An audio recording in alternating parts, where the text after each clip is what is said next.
Good morning. I'm Sean Bacher, president of the Nashville Public Library Foundation.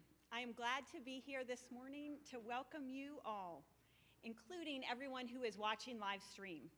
I want to give a shout out to interim Nashville Public Library Director, Terry Luke. I know she's watching from home and she's sad she can't be with us in person. This year marks the 20th anniversary of the Literary Awards. Each year, the foundation brings a distinguished author to Nashville for a weekend-long celebration honoring the achievements while simultaneously raising critical funds in support of Nashville Public Library's essential education and literacy programs.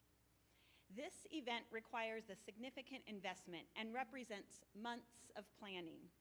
I'd like to acknowledge several people who made today possible. First and foremost, I would like to thank our public lecture sponsors whose support makes this event free to attend, Carol and Bobby Frist and Dollar General.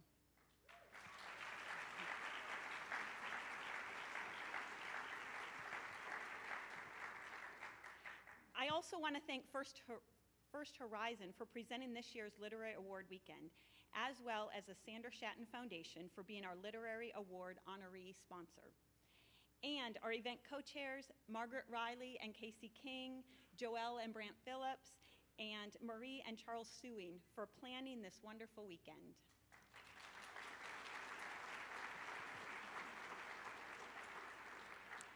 And finally, a special thank you to Dr. McShepard Ray and Martin Luther King Jr. Magnet High School for hosting us this morning.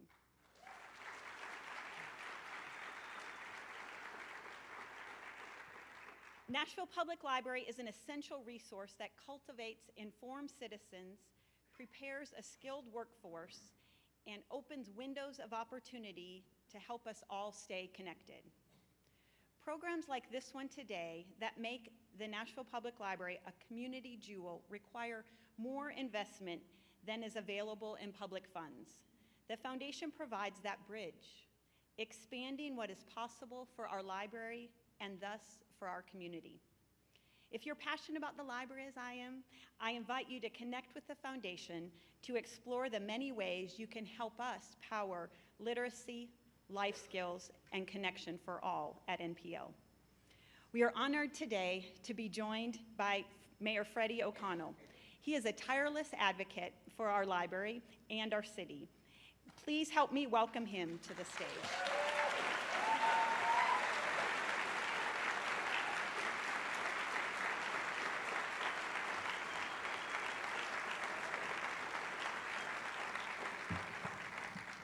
Good morning, everyone. Sean, thank you for the introduction, for your leadership. We are so fortunate in Nashville to have a foundation to support our library. The Nashville Public Library Foundation is a great example of a public-private partnership that makes an important difference in our community. It helps provide free programs like this one today and so much more. And as I stand here this morning, it is remarkable how fresh being in this same auditorium in 2016, 8 years ago was. And I imagine some of you were probably here with me at that time when John Lewis came to speak at this very event. And it was a remarkable day because I think some of us were doing two things at once. We were reckoning with a future that was hard to understand with some ingredients of America, but we were also learning more about Congressman Lewis's past in Nashville and the fight for justice and the idea that some of the fights that we felt like had been won were in fact persistent into our future. And I think as we reckon with today, there are a few things that make what the foundation does in creating this lecture series important. That we are the Athens of the South. We are also Music City, and I know James is going to celebrate some key ideas about how those things might bind together today. But as we lean into this lecture, it's important to reflect on how we better understand each other. There was research that came out just over the past few months that revealed, even since COVID has receded, as a pandemic's impact on our ability to gather in spaces like this and for reasons like this has receded, that we're still staying at home. Now, what's interesting, though, is even as we stay at home, we are still not reading books at rates that we used to. You might see our friends at Parnassus over here, and they've got a great table of books. And what I would say is, as Nashvillians, I hope that all of us together do two things more effectively as we go forward, that we rediscover our third spaces, and that we rediscover what it has been about us being the Athens of the South that has made this such a special city in combination with Music City. And I will share with you, the library collection has more than 2 million books and materials, including ebooks and audiobooks. There's even now an arts lending library collection where you can borrow artwork from local artists for up to 3 months. Literally, you can take art created by local artists and hang it in your home for months at a time just to change the scenery a bit. Our library branches truly have something for everyone every day: story times, book clubs, board games, gardening classes, and even yoga. In fact, across its 21 locations, the library hosted more than 18,000 free programs and 2.7 million visits last year alone. Yes. And I can tell you, our two daughters have grown up being shown the world as it exists, but also the world of imagination through Wishing Chair Productions. And I too, Sean, would like to thank Terry Luke, the library's interim director. Her leadership is ensuring that this type of access to what is in our world and so far beyond it is available to everyone. And of course, I want to thank James McBride, our honoree for this year's literary weekend. Welcome to Music City, James. Thanks for being here. Thanks for your work.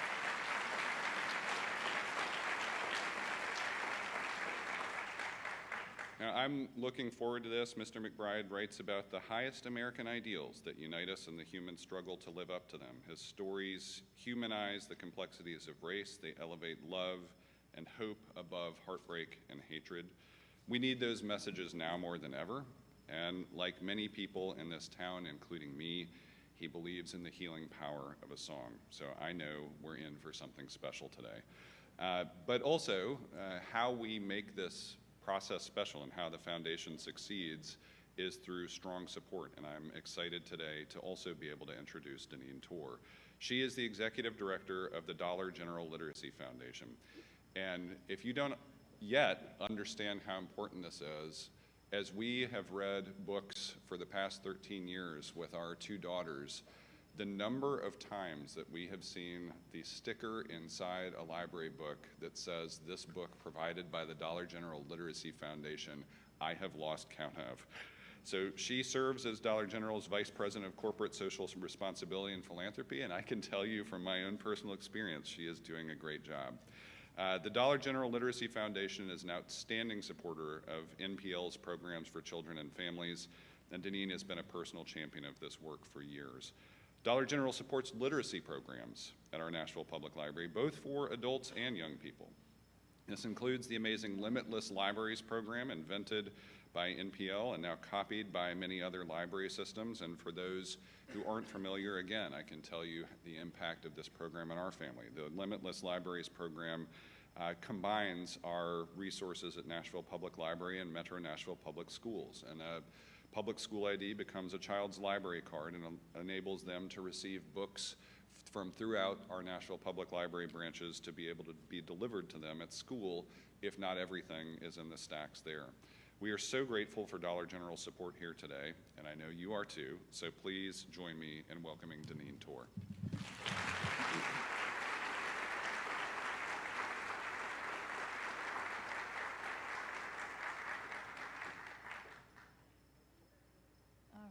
Well, thank you guys so much. It is such an honor to be here, and thank you so much, Mayor O'Connell. I appreciate those lovely remarks. It makes my heart happy that you saw those little stickers in the books, too. And we love the Limitless Libraries program. But thank you so much for everybody being here today.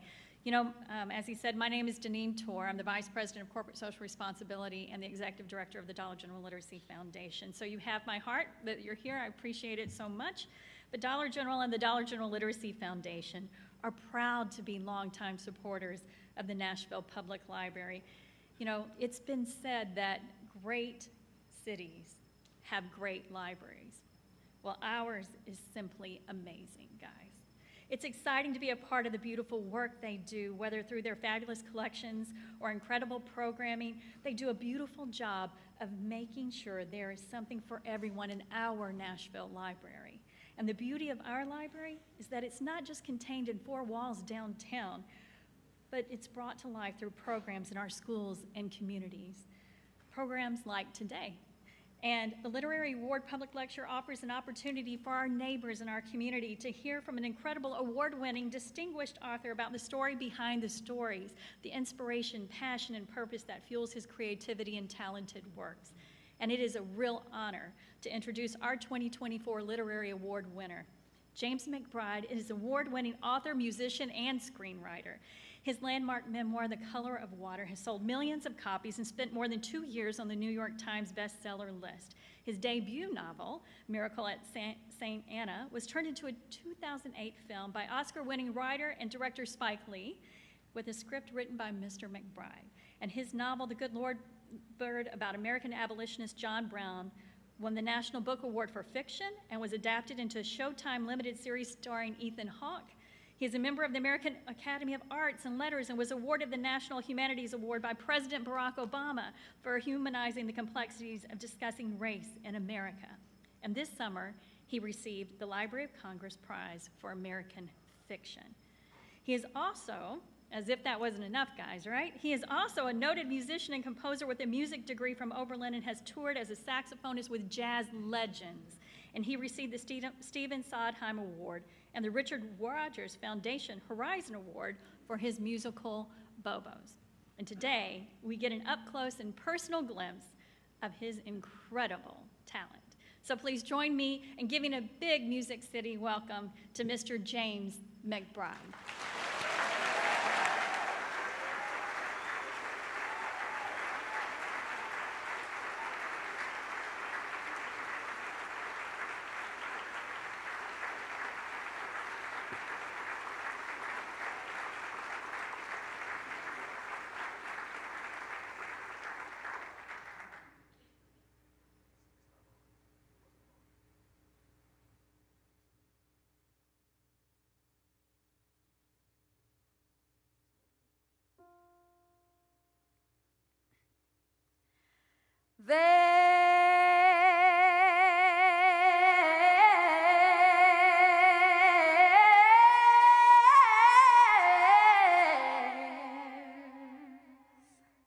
There's a leak in this old building, and my soul, my soul.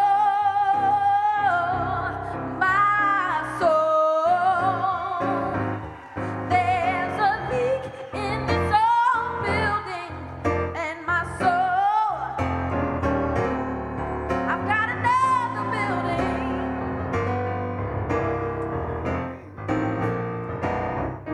There's a leak in this old building, and my soul's got to move. My soul, my soul's got to move. There's a leak in this old building, and my soul's got to move. I've got another building.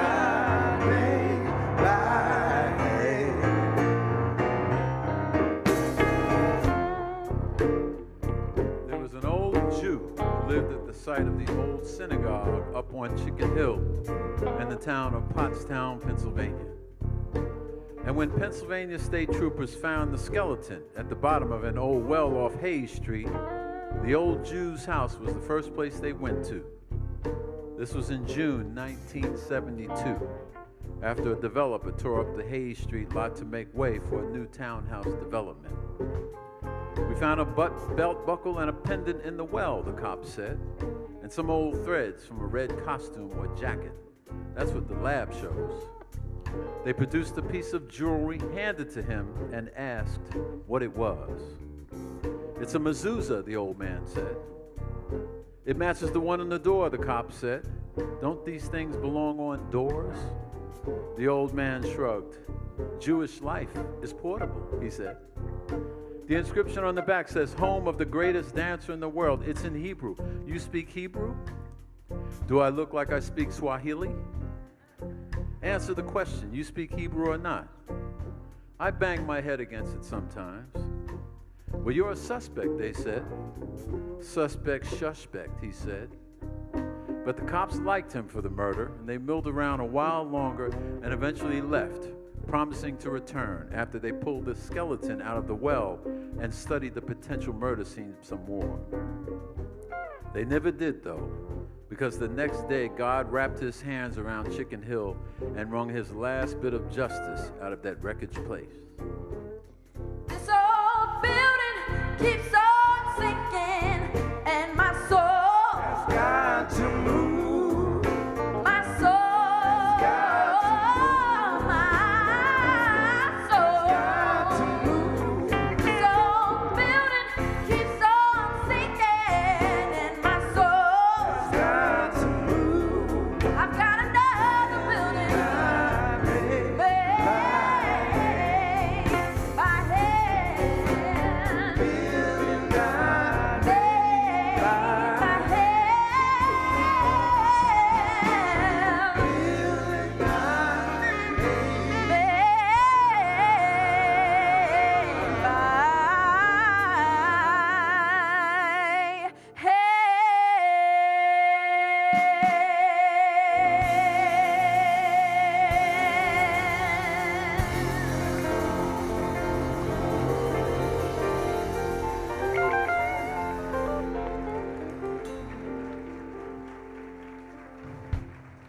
Thank you very much. So nice to see so many nice people here today, really.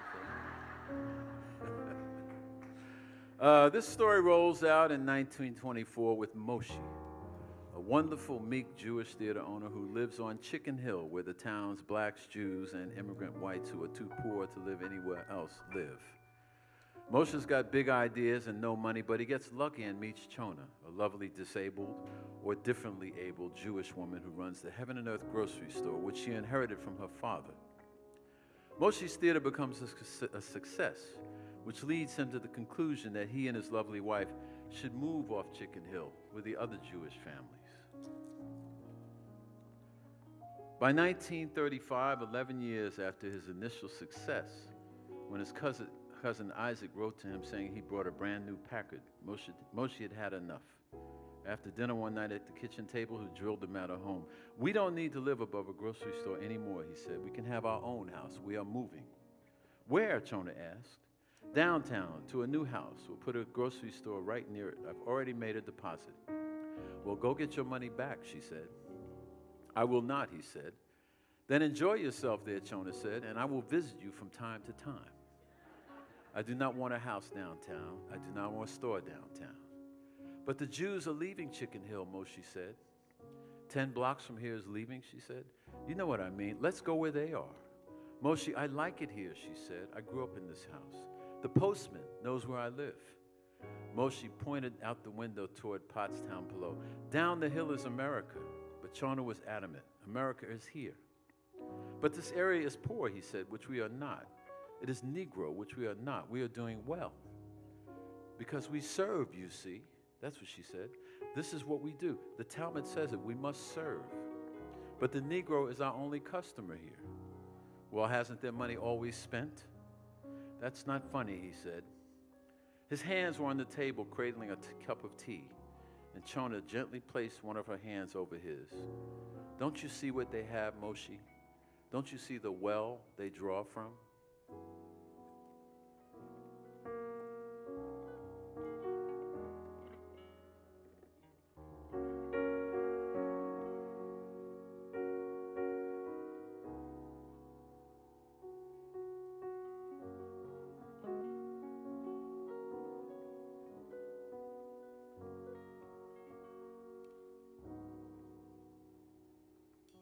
At the cross, at the cross, where I first saw the light, and the burden of my heart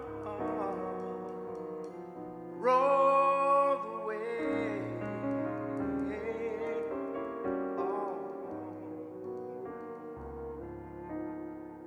it was then by faith I received my sight, and now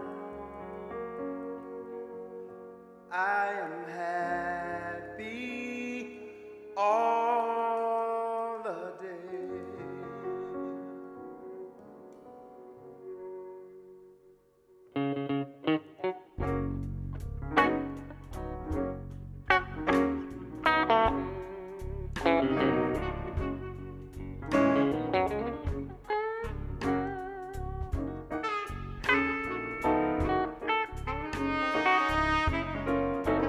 At the cross, where I first saw the light, and the burden of my heart rolled away. It was then by faith I received my sight, and now I am happy all the way. At the cross, where I first saw the light, and the burden of my heart rolled away. It was then by faith I received my sight, and now I am happy all the way. Oh yeah, and now I am happy all the day. And now I am happy all the day. Oh yeah,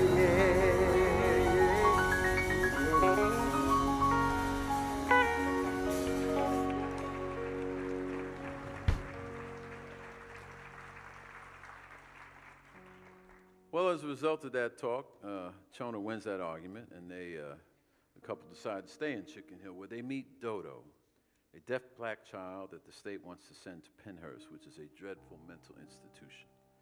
Chona agrees to hide the boy, bringing the wrath of the town's fathers down on her store. She fends him off for a while, but eventually she is assaulted. And she ends up at a hospital with family and friends await in the hallway, hoping for the best. Instead, they get the worst kind of news. The odd group of well-wishers slowly moved down the hospital hallway as Moshe's sobs cascaded up and down the walls, bouncing from one side to the other. The discourse on Chona's assailant was forgotten now as the group tromped forward, a ragtag assortment of travelers moving 15 feet as if it were 15,000 miles, slow travelers all, arriving from different lands, making a low track through a country that claimed to be so high, a country that gave him so much, yet demanded so much more. They moved slowly, like fuscators, Jewish wanderers seeking a home in Europe, or West African tribesmen herded off a ship on a Virginia shore to peek back across the Atlantic in the direction of their homeland land one last time, moving toward a common destiny, all of them, into a future of American nothing. Had the group of stragglers moping down the hallway seen the future, they would have all turned en masse and rushed from the hospital out into the open air and collapsed onto the lawn and sobbed like children. As it was, they moved like turtles toward Chona's room as Moshe's howl rang out. They were in no hurry. The journey ahead was long. There was no promise ahead. There was no need to rush anymore.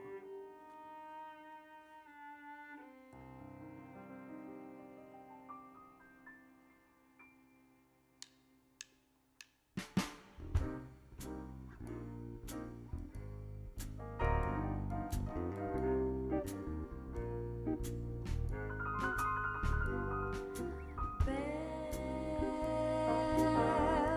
mein Städtele Bells, mein Heim Malabu, ich hab meine Kinder schön Jahren verbracht.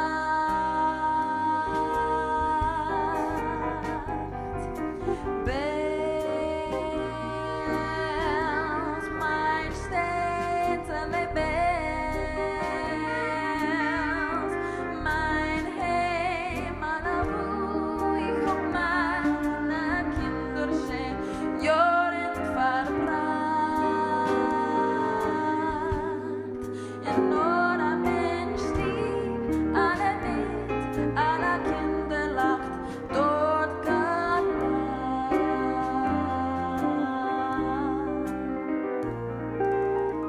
jeden Schabbes pfleg ich, läuf hinter mir, der Engellein,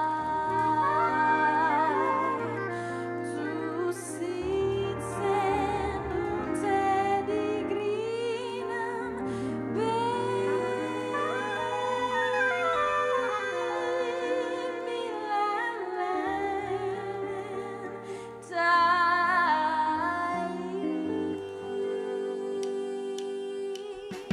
Bells, mein Städtele Bells, mein Heim Malabu, ich hab meine Kinder schön Jahren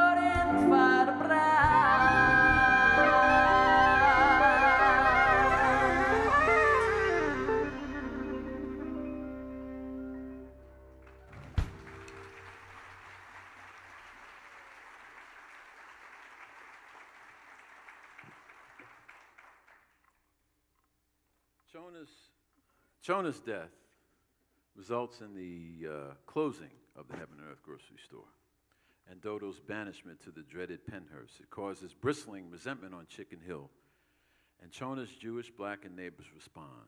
They hatch a plan to free the boy from that institution, but they need the help of a local troublemaker named Fatty Davis, who runs a juke joint. They enlist Fatty's sister Bernice, a holy roller and church deaconess, to present Fatty with an idea. Those two have been estranged for many years, but Bernice, who was Chona's best childhood friend, knows her brother Fatty well, and she goes to the juke joint to see him. She and Fatty were seated on the front porch of the joint, and she opened her purse, withdrew a large brown envelope that appeared to contain a book, and gently placed the envelope on the bench where she had been sitting. "This is for you," she said. "What is it?" he asked. "It's a gift. If it's a Bible, take it to the store and get your money back," he said. "I will tell you, but I still got the last one you gave me." "Nothing wrong with a Bible," she said. "Bible's got a good message. Does that package got $400 in it or not? Look at you, what you become, you cheating, low-life swine. No, it does not have $400 in it." "So it is a Bible," he said. But she was gone, off the porch and down the muddy road, running off in a hurry. Watching her leave, Fatty was so mad that he had to stifle the urge to toss the package at her head as she took the shortcut that sloped down the house and into toward Chicken Hill. But later, it was a Bible, and there was not $400 in it, it was $500. He was sitting on the porch, and he opened it up before the juke joint opened to make sure that the other bums there didn't go through it first. He opened the envelope and read the first page quickly. He glanced at the second page and found an extra $400 in it. He ripped the $400 off the second page so fast, he didn't realize he'd torn off part of the note that was on the page. "Praise God," he said. He ran off to the front of the juke joint laughing as the rest of the second page bearing the rest of the note fluttered to the ground. Later on, he was sorry he had been in such a hurry, but he did have that $400. The best things in life are free, but you can give them to the birds and bees. I need money. That's what I want. That's what I want. That's what I want.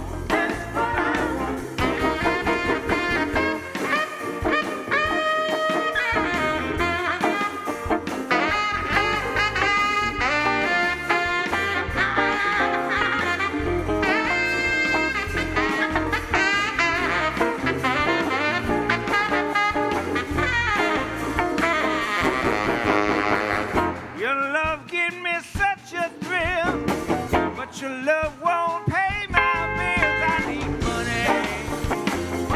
That's what I want. That's what I want. That's what I want.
Money.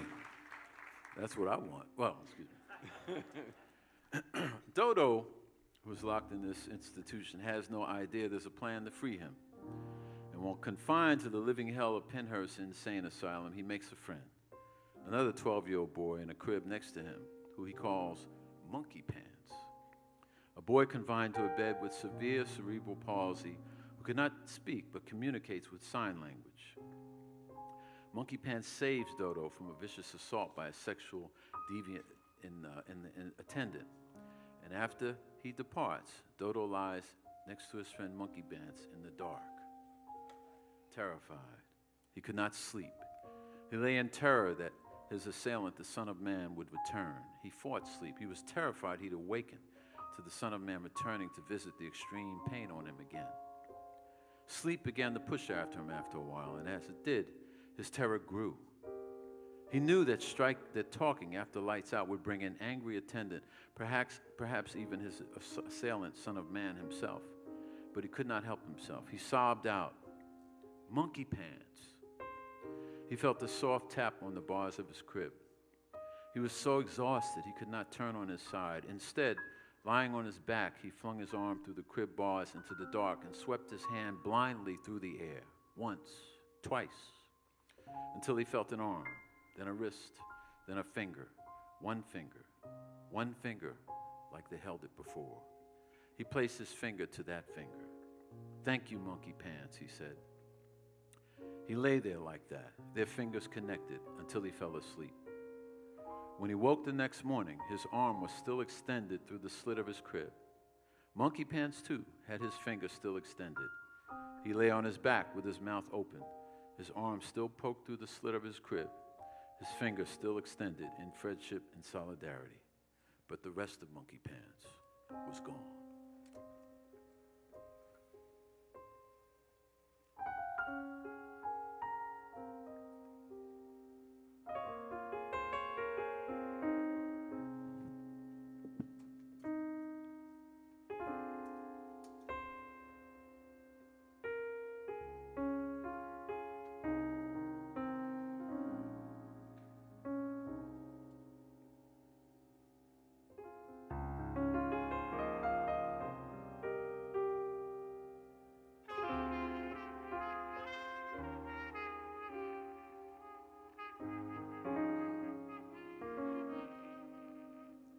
not a second or another minute, not an hour or another day, but at this moment with my arms outstretched, I need you to make a way, as you have done so many times before. Through a window of an open door, I lift my hands to thee. Come rescue me. I need you right away. I need you now. I need you now. I need you now, right now, right now. I need you now. No, not a second or another minute, not an hour, another day. But Lord, I need you right away.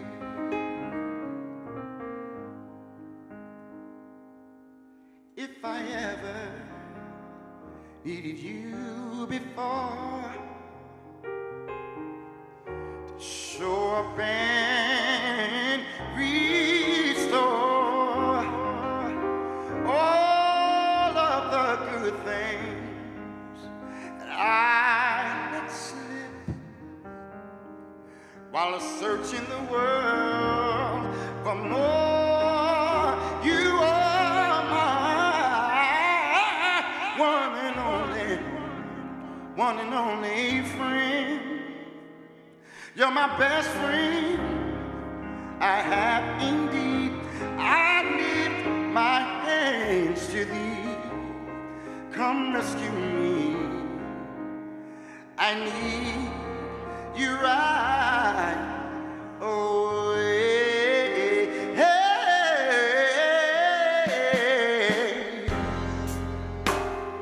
agony of being alone, guilt, doing things on my own, testing trials that come to make me strong.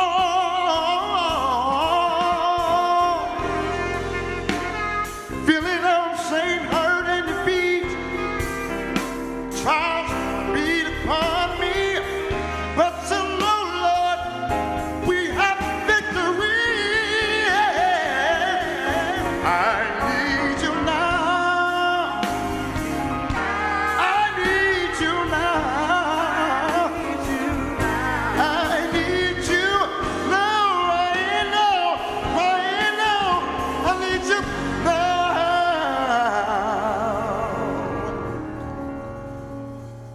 Not a second or another minute,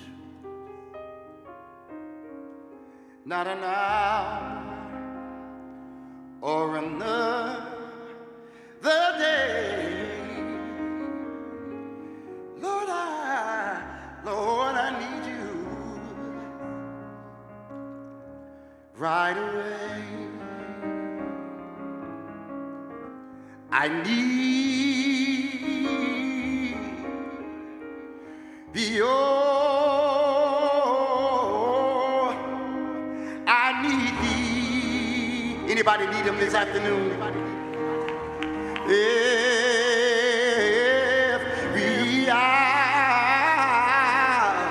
I need thee. Oh,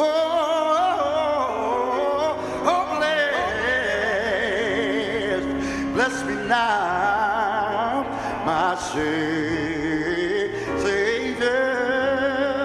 I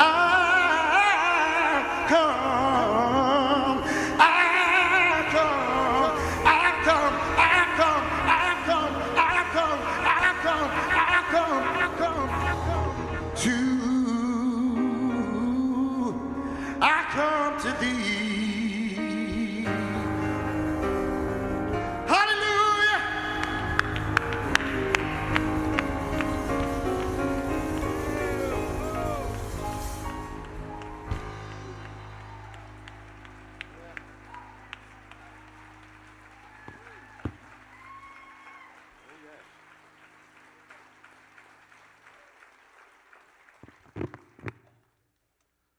Martin Luther King said that the arc of the universe is long, but it bends toward justice. And through ingenuity, courage, and perseverance of the black and Jewish residents of Chicken Hill, Dodo escapes Pennhurst. He moves to South Carolina to the home of his Uncle Nate, one of his rescuers, where he lives a life of freedom with a wife and children and the sunflowers which he has always loved as a boy. The joy of his life as a man erased the dreadful childhood experience that he had suffered. But as hard as he tried, even as an old man, he could not completely erase the memory of the woman with the shining black hair, sparkling eyes, easy laugh, and magic marbles. He could not forget the friend who thrust his finger out into the dark like a beacon all night till the sun came up. The memory of that finger, that one solitary white finger reaching out in friendship and solidarity, shone in his memory like a bright shining star. The memory lasted until the end of his full and very fruitful life. And as he faded into eternal slumber, surrounded by loved ones, just feet from the sunflowers and summer moss that helped wipe away the tumult of his first 12 years of life, he would offer 4 words in his final murmurings that were forever a puzzle to all that knew him and loved him and surrounded him in his final moments. Save for the one who was not there, who was far beyond them all, who was now living in the land where the lame walk and the blind could see, who awaited him even at that moment as he drifted upward, eager to hear the news of the many adventures that had befallen him since they'd parted ways. It was to him that he spoke, and not to them. He called out, "Thank you, Monkey Pants. Thank you." I'm singing Mary, Oh, Mary, don't you weep. Martha, don't you moan. Martha, don't you moan.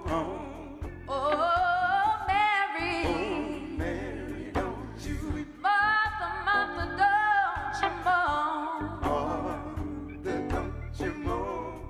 Pharaoh's army, Pharaoh's army.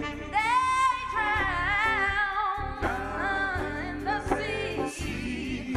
Oh, Mary, Mary, don't you weep. Martha, don't you moan. Martha, don't you moan. Oh, if I could, I could I surely would surely would. stand on the rock which Moses stood. Moses stood. Pharaoh's army, Pharaoh's army. they surely drowned in the sea. Oh, Mary, Mary, don't you? oh, Mary, oh, my God is on your side. Mary, don't you? Oh, he'll never leave you. Oh, Mary, don't you? Oh, Mary, don't you? Oh, Mary, Oh, Mary, don't you?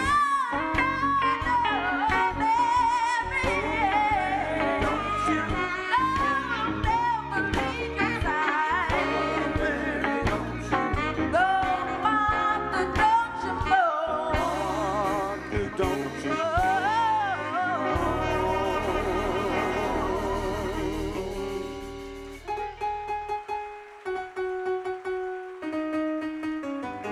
And we'll go. Been through Oh, sea. oh, yeah. Captain Captain Jesus has gone. before. And we'll go sit down by the bank. Oh, and I I won't be back, I won't be back, I won't be back. won't no more. No more. And we'll go. Oh, oh, yeah. Where my Captain Jesus has gone. And we're gonna sit down. And I won't Be back, I won't be back, I won't be back. in that city, in that city. No more dying, no more dying, no more crying in that city. Somebody got a mother in that city. Somebody joy in that city. Somebody got joy in that city. There is peace in that city, in that city, in that city. I won't be back. I won't be back. I won't be back. I won't be back. I won't be back. I won't be back. I won't be back. I won't be back. I won't be back. I won't be back. I won't be back. I won't be back. I won't be back. No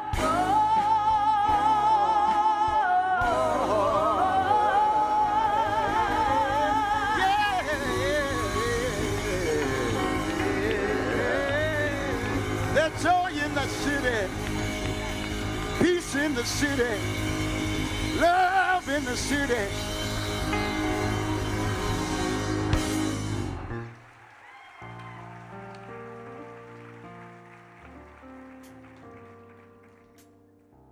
An old man going a lone highway came that evening cold and gray to a chasm vast, deep, and wide, through which was flowing a sullen tide.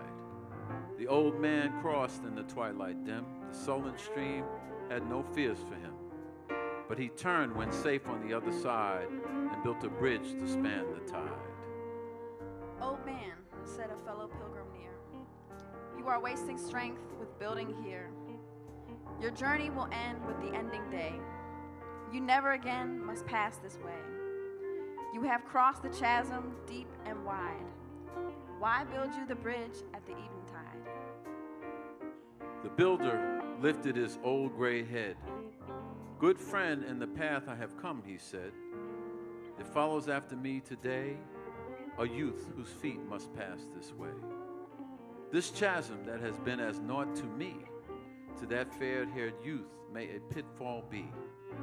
He too must cross in the twilight dim. Good friend, I am building this bridge for him. We have so much work to do in this country.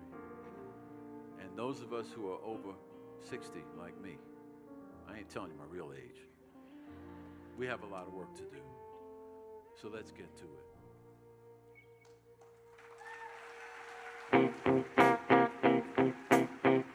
I'd like to take a moment to introduce to you the fabulous musicians who came all the way from New York to entertain you and to give you a taste of literary and spiritual freedom. It doesn't matter where you come from. It doesn't matter what your party is. It doesn't matter what your religion. We love you all. So I'm going to introduce the band in a minute. But first, I want you to understand that as difficult as things have been, like my mother used to say, everything's going to be all right. Everything's going to be all right. So please repeat after me. Everything will be all right. Everything's going to be all right. That's all you have to know. Everything will be all right. Everything's going to be all right. Sing it. Everything will be, everything's gonna be all right. Everything will be. Everything's gonna be all right. All right. All right. All right. Yeah. All right.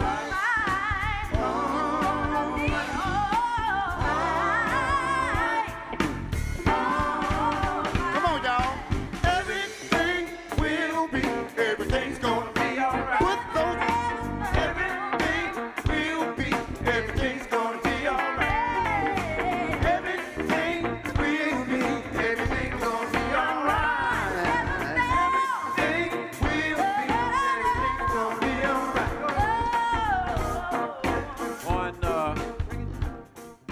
On cello, all the way from what's that place called? Johns Hopkins Tree? Joshua Tree. Joshua Tree, whatever.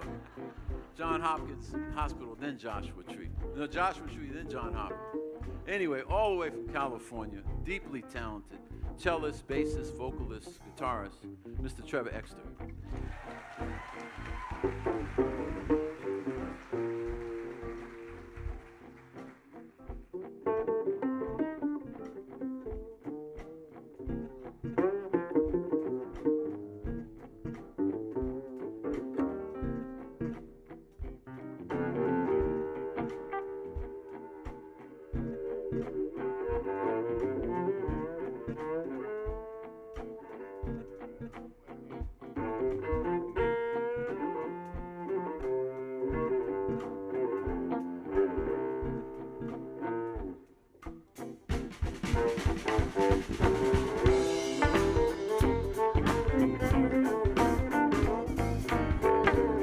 Trevor Exter.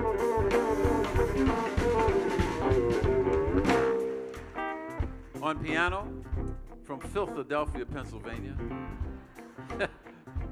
Mr. Adam Moss, fellow Oberlin graduate.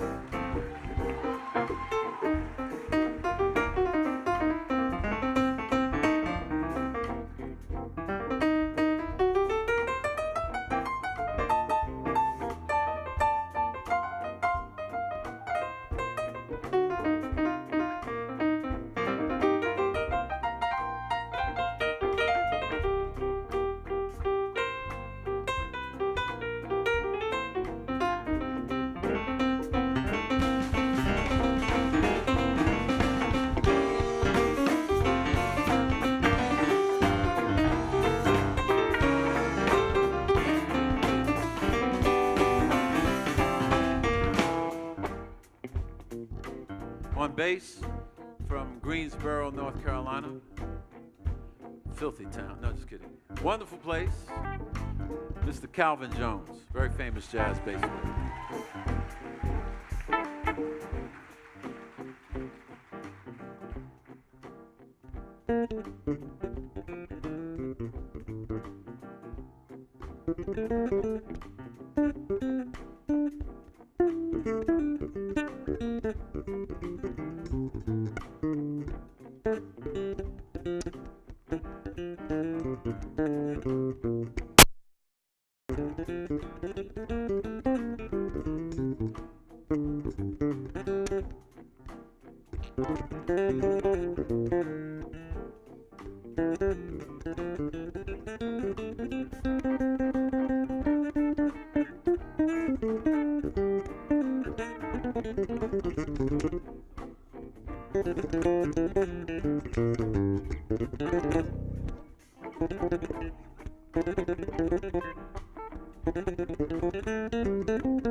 Calvin Jones on bass.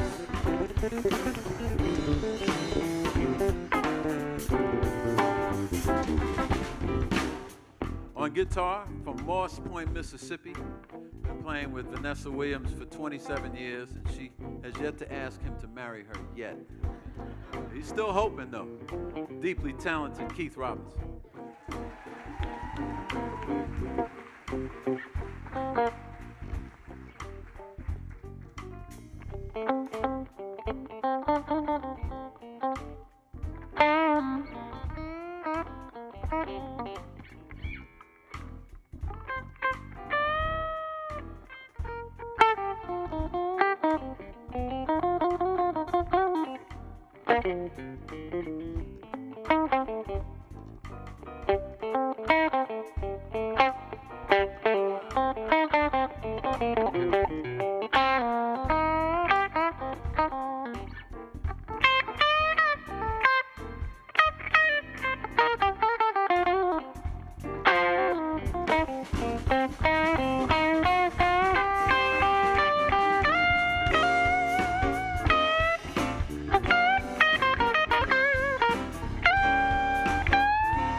Robinson on guitar. On drums, making his first appearance in the United States from Trenton, New Jersey. Deeply talented vocalist and drummer, Showtime Brooks.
reason why we sound so good is because we have an extra musician amongst us, and that's my younger brother, Henry Jordan from Greensboro, North Carolina, who's providing the sound today.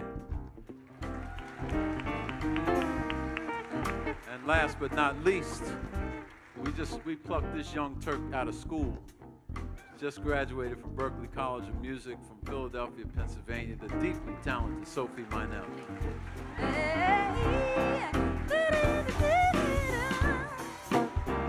It'll be alright. It will be.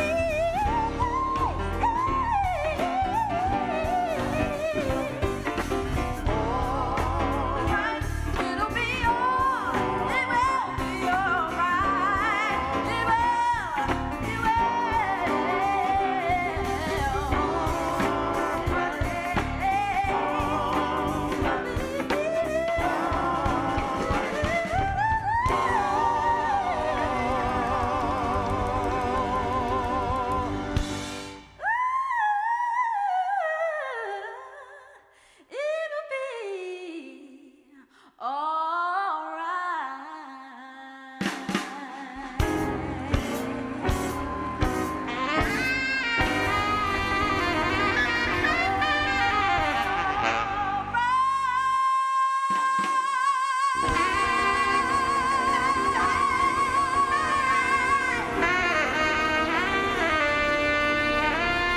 Mr. James McBride, ladies and gentlemen. Mr. James McBride, ladies and gentlemen. Get on your feet. Mr. James McBride, ladies and gentlemen. Thank you. Thank you very much. Thanks a lot. Thanks for coming out. Thanks for supporting the foundation. Thank you.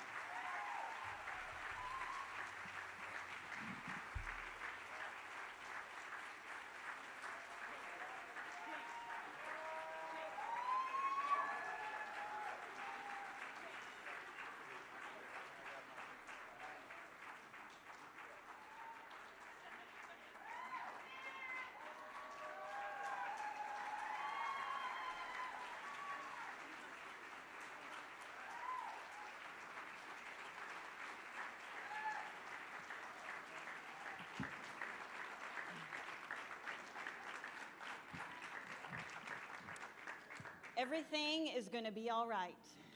Thank you. Quickly, before we go, we have prepared something special for James. It is our honor to welcome you to Nashville's literary community. You are not only this year's Literary Award winner, you are also now a member of the Nashville Public Library family. So we've taken the liberty of registering you for a library card.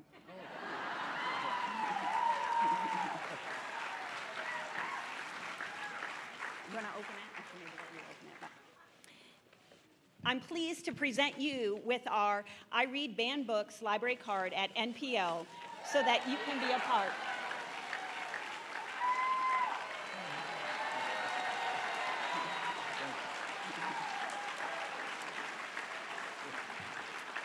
We framed the wallet-size version, but we also have a keychain-size card, so you can actually use the card. Good. He did request a list of books yesterday, so I think it will go well used. And last but not least, a huge thank you to Ann Patchett, Nashville's own literary superstar and owner of Parnassus Books.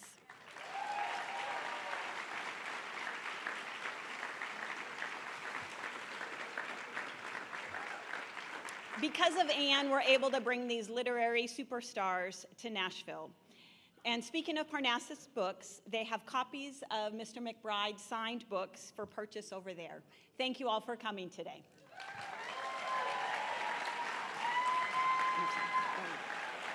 They may not be signed. Okay, I just said they may not be signed. Sorry. I just said